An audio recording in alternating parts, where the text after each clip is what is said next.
Do you know people love history? And board gamers are no different. In fact, board gamers love history. One of the most common themes you'd see across all types of games. And it's extremely evident in the games of GMT, where famous historical battles are brought to your table. They make strategy games, war games, and specifically the popular coin or counterinsurgency game. And they all come in a variety of shapes, sizes, and settings. Wait, are we playing Dominant Species? Ironically, our first video about GMT, and we're not doing the one about animals. But it's a good idea, though. We should do that. Harry, I beat you in the game of Dominant Species every single day. Harry, don't listen to her. Here, learn this for me. This looks like a lot. Well, I think it's safe to say that in the hobby, GMT games are known for being very involved, very complex, with a lot of overhead. And they are, I'm not gonna lie. All in all, I spent a lot of time learning these, and I still have to refresh myself when I go to play. At least for now. Hopefully it'll click eventually. That's actually kind of the point I'm going for, is they're worth the effort. So today, this video is specifically for folks who may have been a little intimidated or unsure of where to start with GMT games, especially if that's not the sort of games in the hobby you traditionally play. So today, I want to talk about two great 2024 games from GMT that I think are really smooth opportunities to give their games a try. A Gest of Robin Hood is a strictly two-player, area majority war game with hefty elements of hidden movement. Before I really get into the gameplay itself, I just want to take a minute and talk about the vibes. A lot of times I find myself wanting to watch old movies, or movies with a certain setting, sort of comfort films. Something about the old world, either medieval, Arthurian setting, or even up to a period piece, have some sort of storybook quality. And sometimes I'll put on a film or a TV show of that just to sit back and relax to. For me, there's just something soothing about those genres and time periods. And more than once, it's actually been a Robin Hood movie that I've chosen in those moments. The reason I bring that up is that for some reason, I've rarely gotten the same vibes from a board game, stronger than I did with A Gest of Robin Hood. Take that with a grain of salt, because while I find the theme to be rich, soothing, and charming, it's not relaxing. On the contrary, I think A Gest of Robin Hood is a delightfully tense two-player mini epic on your table. One player controls Robin Hood and his merry men, the other controls the Sheriff of Nottingham. You'll be battling to drag the balance between justice and order by maintaining and spreading your influence amongst the parishes. And hopefully, things are looking to be in your favor when it's time for the royal inspection. There are a lot of rules to learn, but what the game excels in is ultimately its simplicity of actual gameplay. The crunch comes from the weighty decisions that you're forced to make on how best to spread your control and use your numbers. The game's privacy screens and player boards help aid and assist in that learning and teaching overhead because you have a constant reminder of what you can do right in front of you. One of my favorite elements of the game is the simple, elegant, yet massively impactful turn order system of initiative. It's a delightfully agonizing choice every turn. Do more on your turn, claim control of the played event, just get some cash. Maybe play defensively, specifically so the other player can't get what they want. Or take a breather, do less, and confirm initiative for the next turn. It's an incredibly dynamic part of the game, backed into just a few little boxes on the board, and I love that. The game excels in its asymmetry, where the factions feel different to play. They both have fun incentives to do so. The hallmark of the game is if you like elements of hidden movement, this has it on both sides. Whether it be with Robin Hood himself hiding amongst the merry men, or with the carriages on the Sheriff of Nottingham's side, reward you bountifully, or it may just be a trap. For a game that's ultimately easy to play, that doesn't have an overwhelming table presence, you will feel a sense that you're never 100% sure what's going on, and you know that your enemy could have a trick up their sleeve at any moment. All in all, you'll feel like you're playing that rich struggle between justice and order that any lover of strategy games, two-player games specifically, or honestly just the theme itself, would love. Designer's notes in the playbook, which are a great read by the way, mention the common fact that there are a lot of apprehensions to learning coin games. Whether it's the complexity, the theming, or just the lack of general approachability.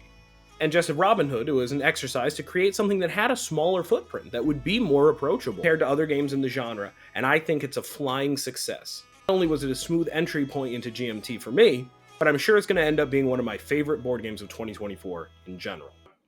Hey, what exactly is a syndicate? Not now, Harry. I'm in the middle of something.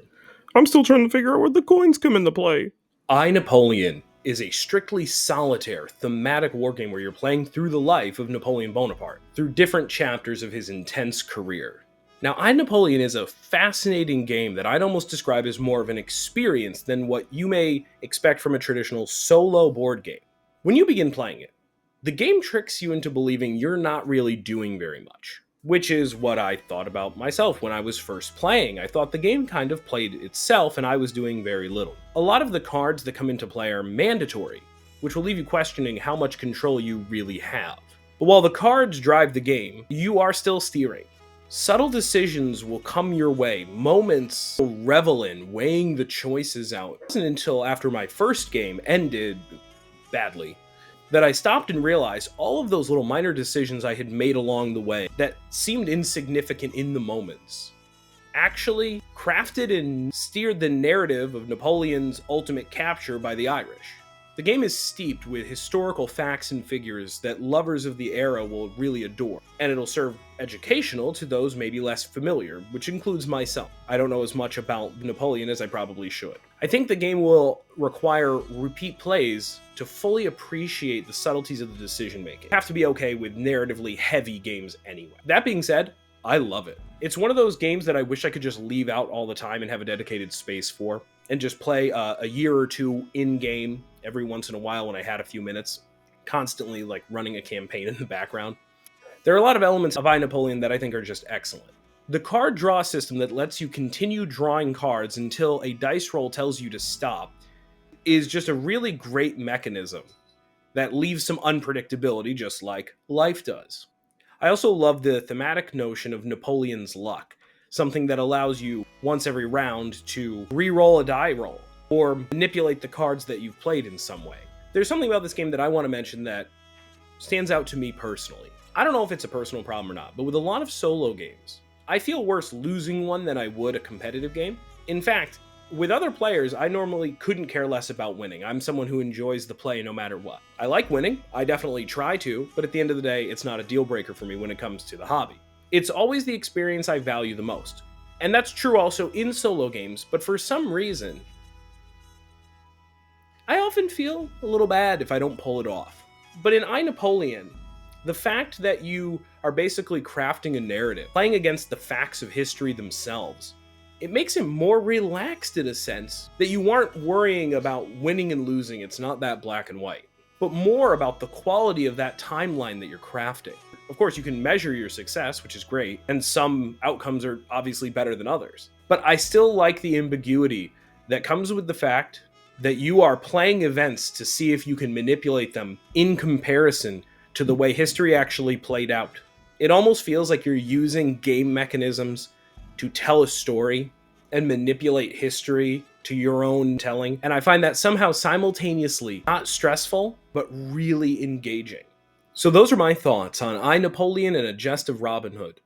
I highly recommend these. If you've never given GMT games a try or been a little apprehensive, these are great games to kind of getting that richness of a thematic war game with a little bit of a smoother, easy-on approach. But not only as just jumping on points like a means to an end, I think both of them are fantastic games in and of themselves. I'm sure I'm going to be remembering them as the year rounds out, as I get to play them more and see where they fall for all the games of 2024. Next up for me on my GMT journey is going to be Cuba Libre, which is a very popular game in the Coin series and also known for being a good onboarding spot for 4 players. So if you have a bigger game group and want to give something a try, I would recommend Cuba Libre based on what I've been learning on it so far.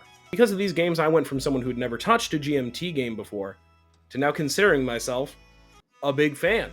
I'm really excited to try, play, and review more GMT games in the near future. A huge thanks to GMT for providing us with a review copy of I, Napoleon. We incredibly appreciate the support, as always, and we look forward to more strategizing to come. So if you played these games, please let me know what you think of them down below, or if you have any questions. And in the meantime, or if you want to see, a full playthrough of Dominant Species with me and some of my animal pals, let me know. Let us know that too. Yeah, or if you want that. In the meantime, keep playing board games like an animal.